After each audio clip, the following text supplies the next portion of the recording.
Welcome to Inspire, a series brought to you by Finverse, the financial universe. I'm your host, Vishal Krishna. As usual, I bring you some wonderful people who can inspire you to do better in life. I've got with me Dhivik, who's the founder of GoGreenBoV. He's one of the first manufacturers in India to release electric vehicles. You got it right. But now he calls them battery-operated vehicles and not electric vehicles. We'll find out what the difference is, and we'll also find out what are the finances required to run a startup or an SME. Dhivik, you had a wonderful journey, 14 years now. How are you, Dhivik? Hi, Vishal. Thanks for having me on your show. 14 years.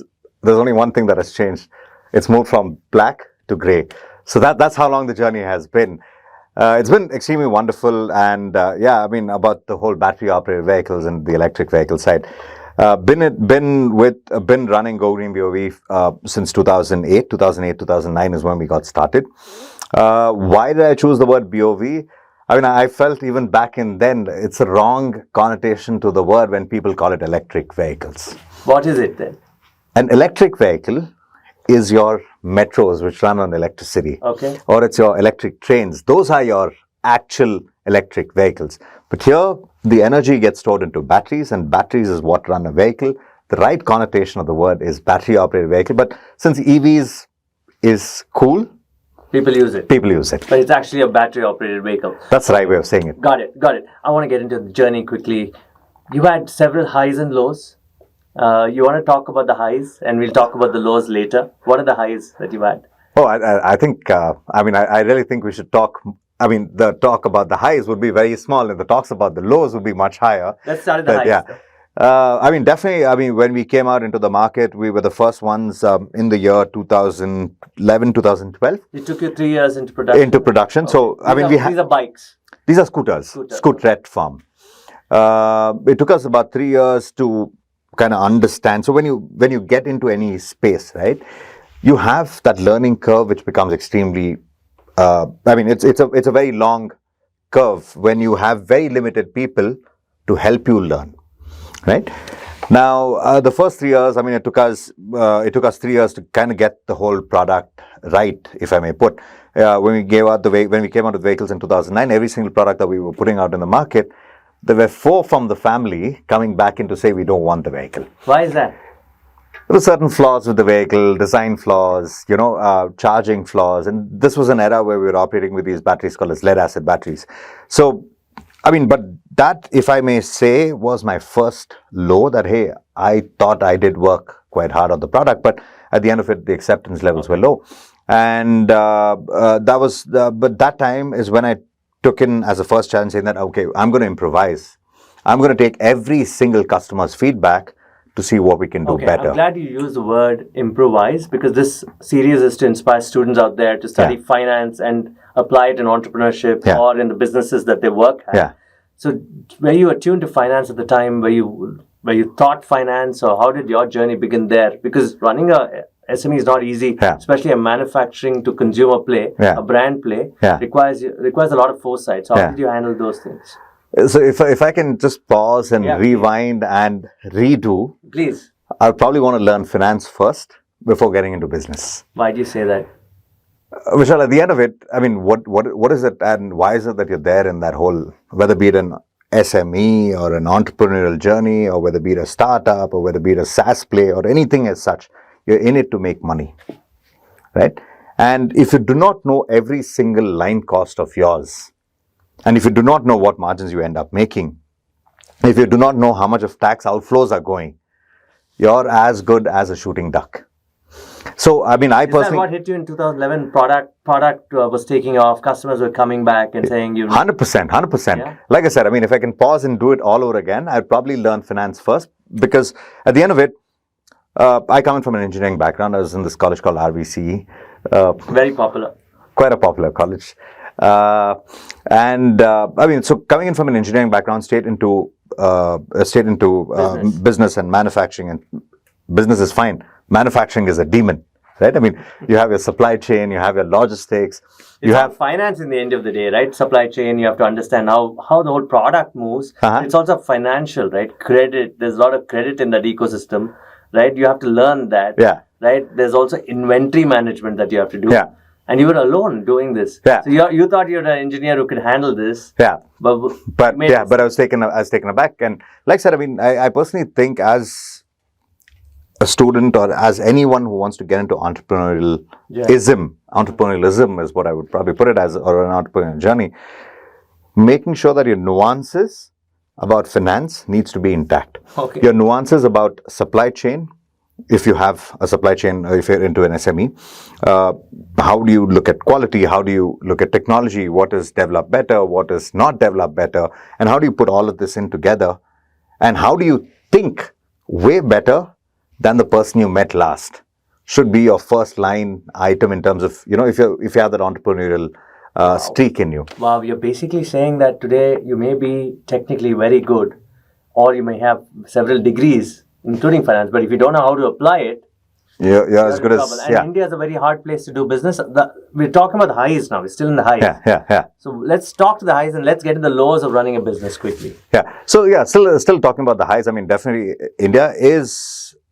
I mean, if I say, when I look back at it, if I compare 2009 to even, let's say, 2019, I would, not to sound negative, political or apolitical, got it. I feel that we've transitioned quite a bit from being a hard country to do business to being somewhere conducive to do business. Okay, it's good to hear. Yeah, but that said, has it changed drastically? I would not say it's changed drastically. I mean, something which is so embedded would take time, right? So I would say that the situation is much better. Yeah. And it promises to be even better as days go by, which means that that's the time that we have to upskill ourselves. Yeah. If you can upskill and if you're ready for it by then, you have the world for the taking. It's interesting. You were the first one to launch your bikes with you did the B2B play way before anybody else. Yeah. And you did it with one of the largest e-commerce companies in India, Yeah. an American one. I'm not going to name them. Yeah. How did you win that contract? So like I said, I mean, one of the things that you need to really have when you're an entrepreneur is you really need to think out of the box in ways you can actually make things work. And especially when your finances are low, right? It's a hustle. I mean, the word hustle is overplayed, right? You need to get that. And how would you even try and get that? So I still remember the e-commerce player that you're talking about, a very prominent person had come to speak about it at one of the conferences, and as soon as he came out, and this I feel is the elevator pitch, like really the elevator pitch. No. So that's what you think of an elevator pitch, but wait till you hear this. So what really happened was, so this person came to speak, he was talking, he came out, he was mobbed by people from the media, they wanted quotes from him because he was reporting to the CEO of the company. So he's like the second in command. Yeah. So, I mean, obviously they want to hear much from him. And when he was talking, I did ask him, hey, what are you all thinking about in terms of the future of deliveries? He spoke about drones. He spoke about everything which is, probably what movies are made of. I was quite surprised that he didn't talk about EVs or BOVs for the matter. Then I was like, how do I get to speak to him? I mean, there's literally no space. I mean, I can see like 20, 30 people mobbing him. I said, fine, let me do this. I went to the elevator and I was dinging that bell because he had to go down anyway. He was on his way out. So I was dinging that bell, made sure that the elevator stood there. When he came in and got in, I just walked right behind him. I got that 20 to 30 seconds of time and I asked him, why have you not thought about electric vehicles or battery operated vehicles for your fleet? He said, that's a very interesting proposition. Why do you say so? Then I said, I'm from this company and so on and so forth. And that is how we cracked our first deal. That's fantastic. That must have been a major high for you at that time. Yeah, I mean, like even if I'm talking about it today, I mean, this is like I can probably see the excitement. Yeah, this is like the second biggest high. I mean, obviously the first biggest high was getting married, Good to know. and then kids. Yeah, Absolutely. You're a family man, and I would say that I'm glad you brought family in. Yeah. And most of the students out there, when you work with entrepreneurs, help entrepreneurs because they have to manage several things. Yeah. And family support is very important. And I'm glad you brought them in. Yeah. Why is family important? See, at the end of it, I personally think we take our parents for granted, right? I mean, that unconditionally they would love you, unconditionally they would do everything for you, right? But the moment you get married, whether you can look at it from two sides, whether it's love marriage or arranged marriage, and then you kind of come in and culminate into marriage. The point is, from then, is when reality actually starts hitting you. Because right now, you should not be thinking only about yourself, but you need to be thinking about someone else. Yeah. So it's hard to be an entrepreneur. You got to balance everything, man. It is extremely hard. I mean, like I said, I mean, if I can put this out, my take to students would be is make sure that you get your basics right. Make sure you get all your learnings right. I mean, I'm not talking about it only from technical, talking about finance, operations, all of it. Get all of that right. Jump in onto the bandwagon by 2022. Yeah. Within the age of 20 to 22. So you have at least another 8 years of your own individual struggle. I got it. And then get married. That's only when it's going to be a smooth sailing. No, it's very interesting you say this because on hindsight, none of us realized the importance of finance till you hit 40. Yeah. So you suddenly have commitments and you have ideas and you're stuck at work maybe, but you got to constantly upskill. So you use those 20 years to either make mistakes, learn, or prepare yourself. It's interesting, but you had a good path. You've taken the risk. You're also a rugby player. You're in the forefront of technology. Can you talk about where this battery-operated vehicle technology is heading? You're saying we are not in the race of batteries and charging stations or infrastructure. It's about data. That's where we are heading, right? Can you tell us why that is the end-all and be-all in the world today? Everything else is going to be commoditized.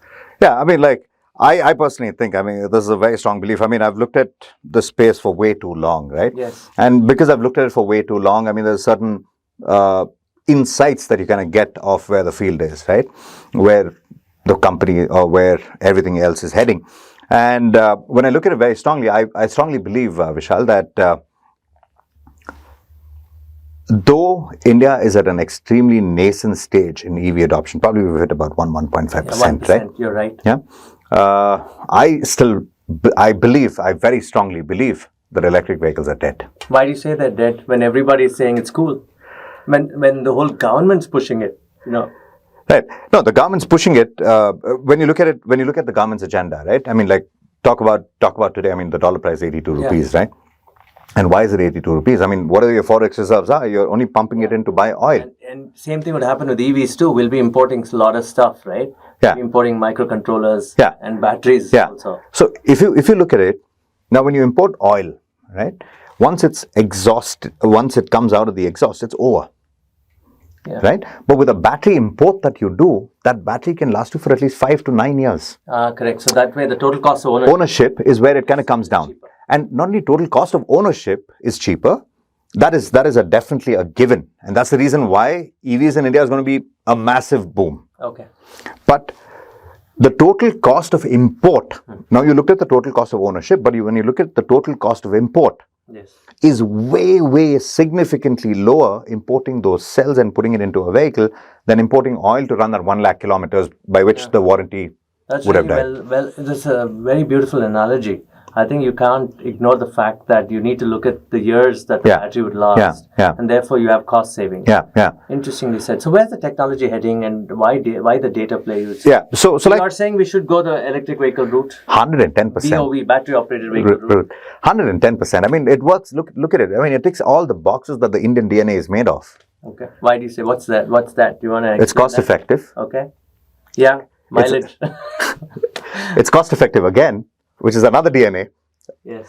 And it also, I mean, when you look at India versus the rest of the world, I mean, there is a little more care to the pollution that we emit out, right? It's probably not as much as what it is in Norway and the European regions, but I mean, the whole pollution, the care for the environment is there, which has been inculcated to us. Right?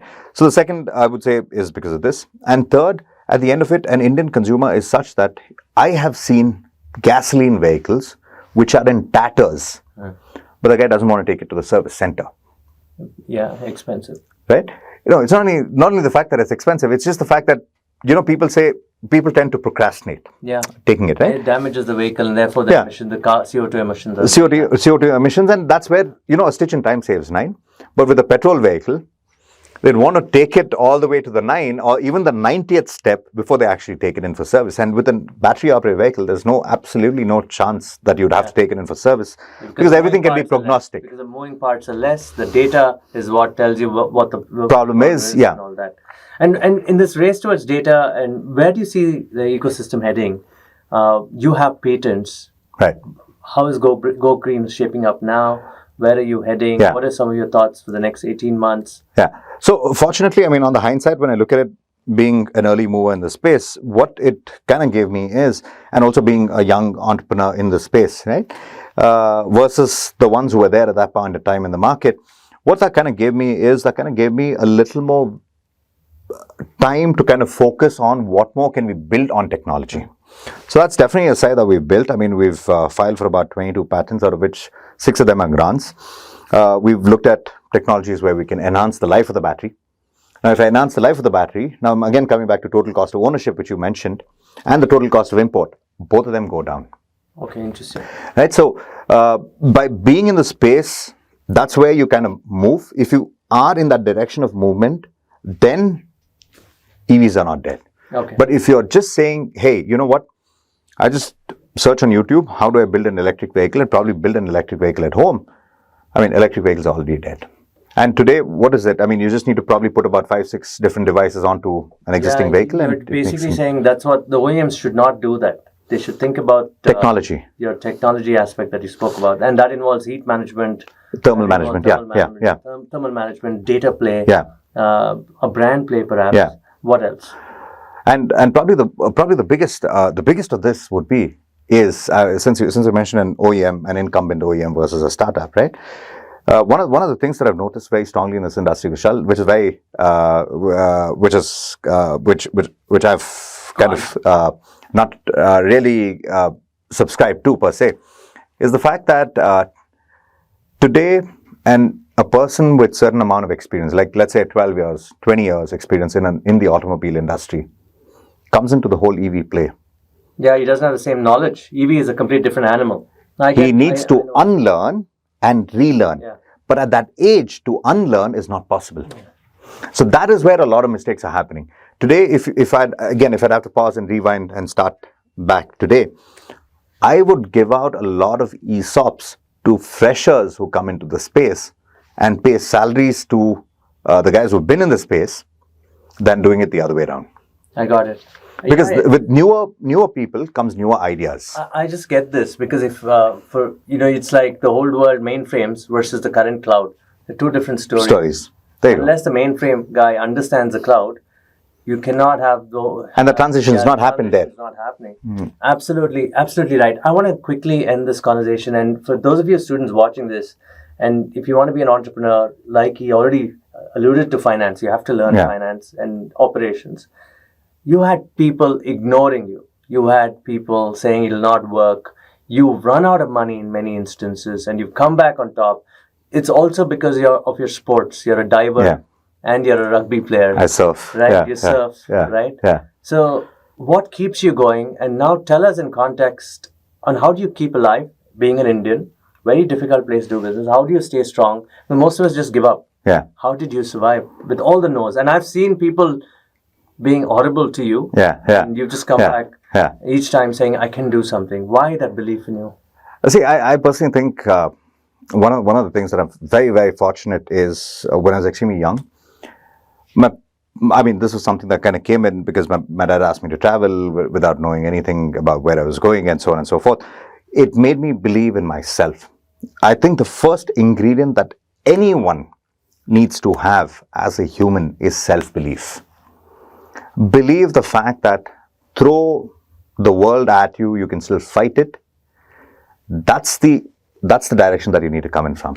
And definitely, again, sports, to a strong point, rugby helped me a lot. I've been an athlete all my life, and rugby helped me a lot because rugby puts you down because your opponent wants to pin you down to steal the ball. You run back up, you need to pull yourself back up and go back in to chase that guy. So this is, in short, the story of how your entrepreneurial journey would be as well. It'll put you down. I've had people tell me, Vishal, that, hey, you know what? Electric vehicles as a market is already done. Yeah. Without even the OEMs even coming into the play. And in fact, there were times even where my wife said, hey, how long do you want to do this? Right? So very, very strongly do I believe that, the perseverance needs to be in there. And also you need to know, okay, when should you stop? Yeah. I think that's a fair point. I want you to finally tell students watching this, what should they prepare for? You've alluded to many things. Yeah. If you can say one thing to students, Yeah. you've already said finance. Yeah. What is the one? And you've already said that you got to come back no matter what Yeah. the world throws at you. Yeah. Any other special advice that you got for them? I think especially for students, Vishal, I mean, they need to kind of look at, they need to kind of focus, because this is the way that we're moving the world, is on data. I'm not talking about data from the vehicle, but data from every single source that you can actually look at.